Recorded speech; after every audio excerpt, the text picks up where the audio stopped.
ರಾಮ ಮಂದಿರ ನಂತರ ಈ ದೇಶದಲ್ಲಿ ಭೀಮ ಮಂದಿರ ನಿರ್ಮಾಣ ಆಗಬೇಕಂತೇಳಿ ಒಂದು ಸಂಕಲ್ಪವನ್ನು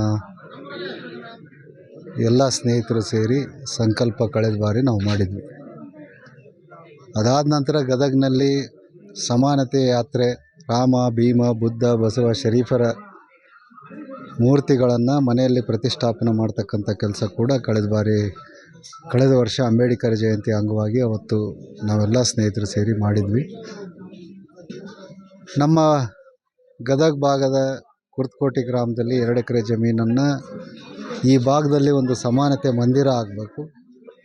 ರಾಮನೂ ಬೇಕು, ಭೀಮನೂ ಬೇಕು, ಬುದ್ಧನೂ ಬೇಕು, ಬಸವನೂ ಬೇಕು, ಶರೀಫನೂ ಬೇಕು, ಕನಕದಾಸರೂ ಬೇಕು, ವಾಲ್ಮೀಕಿನೂ ಬೇಕು.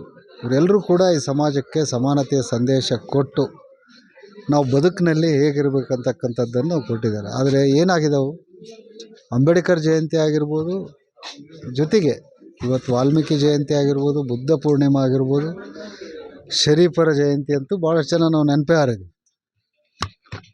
ಬಸವ ಜಯಂತಿ ಆಗಿರ್ಬೋದು, ಎಲ್ಲವೂ ಕೂಡ ಒಂದು ಜಾತಿಗೆ ಸೀಮಿತ ಮಾಡಿ ಅವತ್ತಿನ ದಿವಸ ಆ ಜಯಂತಿ ಅಂಗವಾಗಿ ಒಂದು ಪುಷ್ಪಾರ್ಚನೆ ಮಾಡಿಬಿಟ್ರೆ ನಾವು ಮರ್ತೋಗ್ಬಿಡ್ತೇವೆ. ಮತ್ತು ಇವರೆಲ್ಲ ದಾರ್ಶನಿಕ ಪುರುಷರನ್ನು ನಾವು ಅಂಬೇಡ್ಕರ್ನ ಆಗಿರ್ಬೋದು, ಇವತ್ತು ಬಸವಣ್ಣ ಆಗಿರ್ಬೋದು, ವಾಲ್ಮೀಕಿ ಆಗಿರ್ಬೋದು, ಕನಕದಾಸರು ಎಲ್ಲ ಒಂದು ಪುತ್ಥಳಿ ಮಾಡಿ ಒಂದು ಸರ್ಕಲ್ನಲ್ಲಿ ಇಡೋದ್ರ ಮೂಲಕ ಅಷ್ಟಕ್ಕೆ ಸೀಮಿತಗೊಳಿಸಿದ್ದೀವಿ. ಇವತ್ತು ಹೇಗೆ ನಾವು ರಾಮನ ದೇವರಂತ ಒಪ್ಕೊಂಡು ನಾವು ಪೂಜೆ ಮಾಡ್ತೀವಿ, ರಾಮ ಹೇಳಿದ್ದು ಅದೇ, ರಾಮರಾಜ್ಯ ಆಗಬೇಕು ಅಂಥೇಳಿ ನಾವೆಲ್ಲರೂ ಕೂಡ ಹೇಳ್ತೀವಿ. ನಿಜವಾಗ್ಲೂ ಕೂಡ ರಾಮನ ಸಂದೇಶನೂ ಕೂಡ ಸಮಾನತೆ ಸಂದೇಶವೇ ಆಗಿತ್ತು. ಅಸ್ಪೃಶ್ಯತೆ ನಿವಾರಣೆಗಾಗಿ ಇರತಕ್ಕಂಥ ಸಂದೇಶವೇ ಆಗಿತ್ತು ರಾಮಾಯಣ ಅಂತ ತಿಳ್ಕೊಂಡಾಗ. ಆ ಒಂದು ದೃಷ್ಟಿ ಇಟ್ಕೊಂಡು ಅಂಬೇಡ್ಕರ್ ಅವ್ರ ಕನಸು ಅದೇ ಆಗಿತ್ತು. ಬಸವಣ್ಣ ಅವತ್ತು ಅನುಭವ ಮಂಟಪದ ಮೂಲಕ ಸಮಾನತೆ ಸಂದೇಶವನ್ನು ಕೊಟ್ಟಂಥವ್ರು. ಶಿಶುನಾಳ ಶರೀಫರು ಅವರ ಒಂದು ತತ್ವ ಪದಗಳ ಮೂಲಕ ಈ ಸಮಾಜದ ಅಂಕು ಡೊಂಕುಗಳನ್ನು ತಿದ್ದುವುದಕ್ಕೆ ನಾವು ಸಮಾನರಾಗಿರ್ಬೇಕಂತಕ್ಕಂಥ ಸಂದೇಶವನ್ನು ಕೊಟ್ಟವರು. ಕನಕದಾಸರು ಈ ಸಮಾಜಕ್ಕೆ ಸಮಾನತೆ ಸಂದೇಶ ಕೊಟ್ಟವರು. ಇವನ್ನೆಲ್ಲನೂ ಒಂದು ಇವರು ಇವತ್ತು ಪ್ರತಿನಿತ್ಯ ಪೂಜೆ ಆಗಬೇಕು ಅಂತಕ್ಕಂಥದ್ದು. ಯಾಕಂದರೆ ಈ ಬದುಕಿನಲ್ಲಿ ನಾವು ಹೇಗಿರಬೇಕು ಅಂತಕ್ಕಂಥದ್ದು, ಜೊತೆಗೆ ಅಂಬೇಡ್ಕರ್ ಸಂವಿಧಾನ ನಮಗೇನು ಹೇಳಿಕೊಟ್ಟಿದೆ.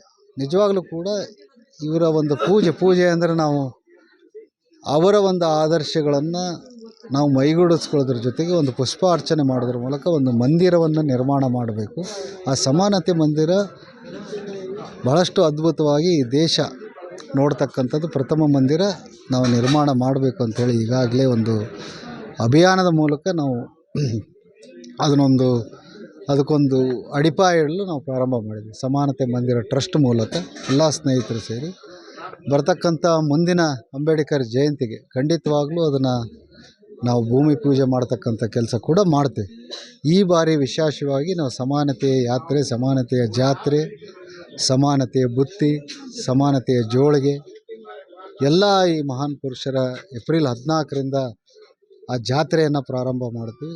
ಬಸವ ಜಯಂತಿ ದಿವಸ ಆ ಜಾತ್ರೆಯನ್ನು 15 ದಿನಗಳ ಕಾಲ ಆಚರಣೆ ಮಾಡಬೇಕು.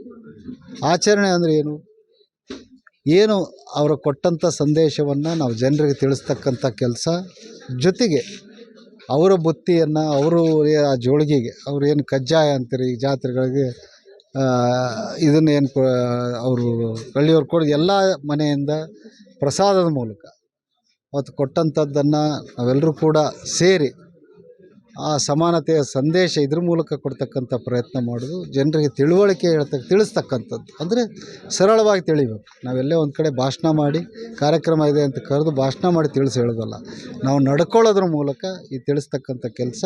ಈ ಸಮಾನತೆಯ ಯಾತ್ರೆ ಏನೋ ಒಂದು ವಿಶೇಷವಾದಂಥ ರಥ ಮಾಡೋದ್ರ ಮೂಲಕ 15 ದಿನಗಳ ಕಾಲ ಅಂಬೇಡ್ಕರ್ ಜಯಂತಿಯಿಂದ ಬಸವ ಜಯಂತಿವರೆಗೂ ಈ ಒಂದು ಸಂದೇಶವನ್ನು ತಗೊಂಡು ನಾವಾಗಲಿ ನಮ್ಮ ಸ್ನೇಹಿತರ ಬಳಗಾಗಲಿ ಫಸ್ಟ್ ಆ ಊರಿನ ಎಲ್ಲ ಜನತೆ ಒಂದು ಸಹಾಯದಿಂದ ಇದನ್ನು ಮಾಡ್ತಕ್ಕಂಥದ್ದಕ್ಕೆ ತೀರ್ಮಾನ ಮಾಡಿದ್ವಿ. ಬರ್ತಕ್ಕಂಥ ದಿನಮಾನಗಳಿಗೆ ಸಮಾನತೆ ಮಂದಿರವನ್ನು ಕಟ್ತಕ್ಕಂಥ ಸಂಕಲ್ಪ ಏನಾದರೂ ಖಂಡಿತವಾಗ್ಲೂ ಮಾಡ್ತೇವೆ.